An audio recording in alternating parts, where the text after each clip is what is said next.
Six સિગ્માનો મુખ્ય હેતુ શું છે? 3.4 ડિફેક્ટ્સ પર મિલિયન ઓપોર્ચ્યુનિટીઝ મેળવવું.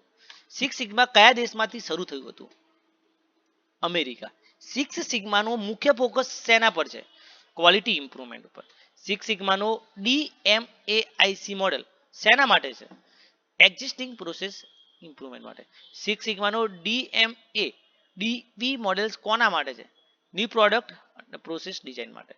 DMAIC માં D stand for define, M stand for measure, A stand for analyse, I stand for improve, C stand for control. Six સિગ્મામાં defect measurement unit કઈ છે? ડિફેક્ટ પર મિલિયન ઓપોર્ચ્યુનિટીઝ. સિક્સ સિગ્મામાં કઈ chart વધુ વાપરે છે? Control chart. સિક્સ સિગ્મામાં Pareto પ્રિન્સિપલનો અર્થ શું થાય છે? 80% પ્રોબ્લેમ 20% કોસિસમાંથી આવે છે. સિક્સ સિગ્મામાં કોઝ ઇફેક્ટ એનાલિસિસ માટે કયો ડાયાગ્રામ વપરાય છે?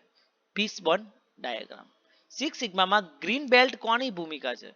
Process improvement project member. Six સિગ્મામાં બ્લેક બેલ્ટ કોની ભૂમિકા છે? પ્રોજેક્ટ લીડરની. સિક્સ સિગ્મામાં માસ્ટર બ્લેક બેલ્ટનો હેતુ શું છે? Organisation level guidance. સિક્સ સિગ્મામાં યલો બેલ્ટની ભૂમિકા શું છે? બેઝિક નોલેજ અને ટીમ સપોર્ટ. સિક્સ સિગ્મામાં ટેકનિકનો આઉટકમ શું છે?